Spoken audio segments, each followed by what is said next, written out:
Hello friends. आज मैं आपके सामने एक नया टॉपिक लेकर आया हूँ, इंटरेस्ट रेट पैरिटी। तो बेसिकली हम जानेंगे इस जो कंसेप्ट है इसके बारे में इस वीडियो के अंदर। तो होता क्या है हमारे पास, आपने इन्वेस्टमेंट का नाम सुना होगा, ठीक है, कि आप कई जगह पे इन्वेस्टमेंट करते हो तो आपको इंटरेस्ट भी मिलता है। बट अगर मैं बात करूँ, आपने इन्वेस्टमेंट करी लेकिन आउटसाइड द कंट्री करी, क्यों? क्योंकि आपको थोड़ा ज़्यादा इंटरेस्ट मिल रहा था। क्या ये रियलिटी में सही है? जो भी आपको इंटरेस्ट एक्स्ट्रा मिला, जो भी प्रॉफिट मिला, इस थ्योरी के अकॉर्डिंग वो आपको मिलेगा प्रॉफिट या नहीं मिल पाएगा? अब मैं बात करता हूँ कि जो भी ये फर्स्ट पॉइंट पढ़ते हैं, वो exchange rate between two countries. जो भी एक्सचेंज रेट होता है कंट्रीज़ के बिटवीन में, ठीक है, purely depend upon their interest rate prevailing in the countries. अब देखो, आपको पता है कि भाई यूएस से होगी, उसकी करेंसी अलग है, इंडिया की करेंसी अलग है। जब हमको डॉलर को रुपए में कन्वर्ट करवाना पड़ता है तो हमें एक्सचेंज रेट करना पड़ता है, एक्सचेंज करना पड़ता है। एक रेट होता है जिसके थ्रू हम अपनी करेंसीज या उसकी करेंसीज को दूसरी कंट्री की करेंसीज में चेंज कर देते हैं, ठीक है। अब ये प्योरली ये डिपेंड किस पे होता है कि एक्सचेंज रेट, ये प्योरली डिपेंड होता है interest rate prevailing in the market, कि मार्केट के अंदर, जो ये कंट्री के अंदर इंटरेस्ट रेट क्या चल रहा है। अब मैंने एक एग्जांपल लिया है कि मैंने कहा कि भाई इंडिया के अंदर तो 12% रेट है और यूएसए के अंदर 7% रेट है। हमें एक चीज़ ये भी पता है कि भाई सस्ते में खरीदो और महंगे में बेचो, ठीक है। तो मैंने क्या करा, मैंने $1,00,000 लिए यूएसए से, क्योंकि भाई यूएसए में कम रेट है, कम, मुझे कम ब्याज देना पड़ेगा। मैंने यूएसए से $1,00,000 खरीदे, या मैंने लोन लिया और उसमें मेरे को 7% इंटरेस्ट भी देना है, ठीक है। मैंने सोचा यार मुझे 12% इंडिया से मिल जाएगा तो 5% का मुझे फ़ायदा हो जाएगा अगर मैं इंडिया में इन्वेस्ट करता हूँ वो पैसा। तो अकॉर्डिंग टू माई थिंकिंग, जो मैंने सोचा था, सिंपल सी बात है भाई, दोनों के बीच में 5% का डिफरेंस है, इंडिया और यूएसए के बीच में, तो मुझे 5% का फ़ायदा होना चाहिए था। अब आज की जो स्पोर्ट रेट है, स्पोर्ट रेट मतलब कि जो करंट एक्सचेंज रेट है, वो है कि $1 की वैल्यू है 64 के रुपये, 64 रुपये के बराबर। तो मैंने क्या करा, मैंने लिखा 1,00,000, 5% का प्रॉफिट हो रहा था, 5% प्रॉफिट इंटू 64, मतलब कि मैंने इंडियन करेंसी में देखना चाह रहा हूँ कि मुझे प्रॉफिट कितने का होगा। तो इंडियन करेंसी के अंदर मुझे प्रॉफिट हो रहा है 3,20,000 रुपये का। ऑल दो मैंने कन्वर्ट ही इंडिया के अंदर करवाया, क्योंकि मुझे पता है इंडिया में मुझे ज़्यादा इंटरेस्ट मिल रहा है, ठीक है, ऑल दो। तो मुझे 3,20,000 रुपये का मुझे फ़ायदा हो रहा है। अब हम तो ये सोचते हैं कि यार सर इसमें मुझे 3,20,000 रुपये का फ़ायदा हो गया, डेट सेट, ये गेम ख़त्म हो गया था। लेकिन असलियत में क्या होता है, आपने एक बात सुनी होगी कि इन्फ्लेशन नाम की चीज़ सुनी होगी आपने। आप जब भी कोई भी चीज़ इन्वेस्ट करते हो तो वो 1 मिनट या 1 सेकंड के लिए नहीं करते, कुछ लंबे पीरियड के लिए करते हो, और लंबा पीरियड अनसर्टेन होता है।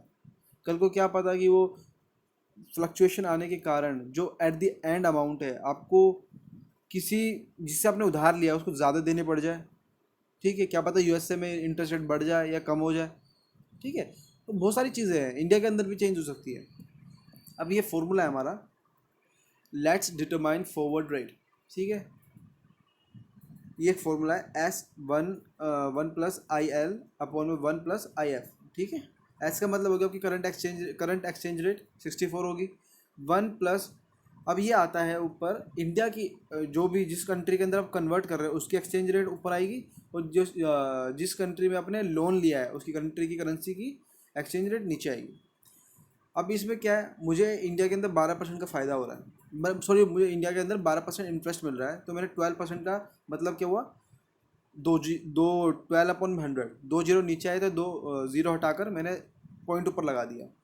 सेम मैंने किया यूएसए के साथ, 7% के, 2 जीरो नीचे थे, दो ऊपर लेके गया तो 7 के बाद एक जीरो लगा, फिर पॉइंट लगा दिया, ठीक, सिंपल सी चीज़। और जब मैंने इसको सोल्व किया तो मेरी को फॉरवर्ड एक्सचेंज रेट 66.9907 आई। मतलब कि आफ्टर एक पर्टिकुलर टाइम के बाद मेरी एक्सचेंज रेट हो जाएगी इतनी, लेकिन मैंने सोची कितनी थी, 64 रुपये, क्योंकि भाई मेरी करंट एक्सचेंज रेट वही थी, तो मैंने वही सोचा। अब बात करते हैं कि भाई मैंने कितने रुपए उधार लिए। मैंने 1,00,000 रुपये उधार लिया, मुझे 7% का ब्याज देना पड़ेगा, ठीक है भाई, मैंने 7% का ब्याज मैंने देना पड़ेगा, ठीक है, 1,07,000। अब बात ऐसी है कि total amount at the end of the year, मतलब अकॉर्डिंग टू माई थिंकिंग जो मेरा कॉस्ट है, ठीक है, 1,07,000, अब इसके ऊपर जो मुझे प्रॉफिट मिलेगा वो इंटरेस्ट रेट है, वही मेरा प्रॉफिट होगा। अब मुझे ये देखना है कि मेरा ओवरऑल अमाउंट कितना बनता है। मेरा ओवरऑल अमाउंट आया 71,68,000, ठीक है, end of the year. Amount payment as per spot rate. अब मैंने बोला कि ये तो मेरी चलो फॉरवर्ड रेट के अकॉर्डिंग मेरी पेमेंट की अमाउंट आ गई। अब मुझे देखना है कि स्पॉट रेट के अकॉर्डिंग कितनी आती है। Spot rate in the sense जो मेरी करंट एक्सचेंज रेट है उसके अकॉर्डिंग कितनी आती है। तो उसके अकॉर्डिंग मेरी आई 68,48,000, ठीक है। जब मैंने इन दोनों अमाउंट को, ये मैंने थोड़ा सा 1,07,000 थोड़ा गलत कर रखा है इधर, ठीक है, प्लीज़ इसको करेक्ट कर लेना, ये थोड़ा सा गलत है इधर।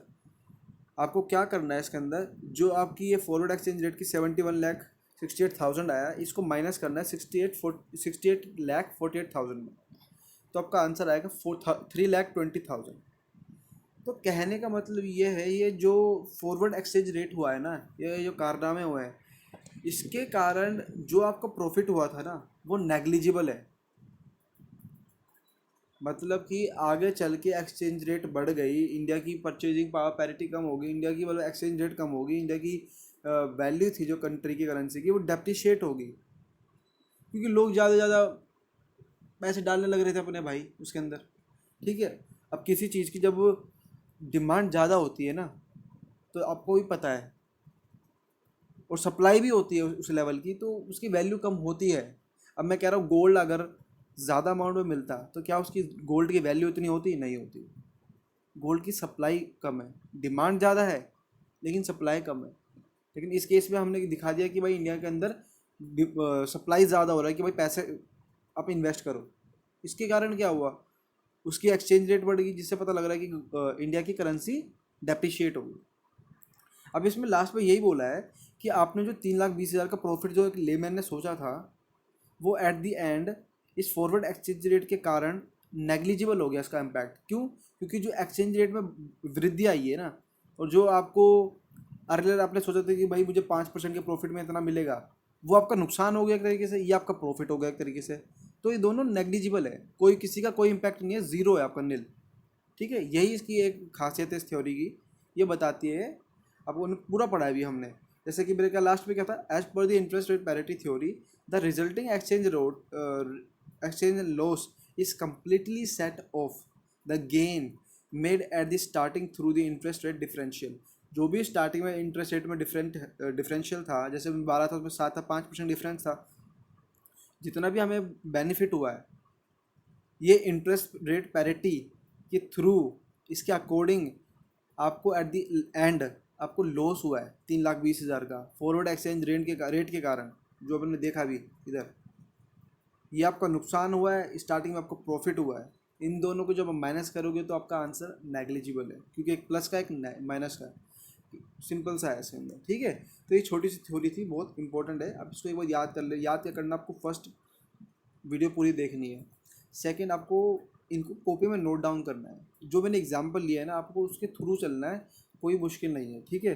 पेपर में कैलकुलेटर लेके जा सकते हैं, अगर आपको एक दो अमाउंट ऊपर नीचे भी हो जाती है तो अपने मन से भी एग्जाम्पल आप बना सकते हो, आपका आंसर कंसेप्ट के थ्रू चलोगे बिल्कुल सही आएगा हर केस में, ठीक है। Have a nice day.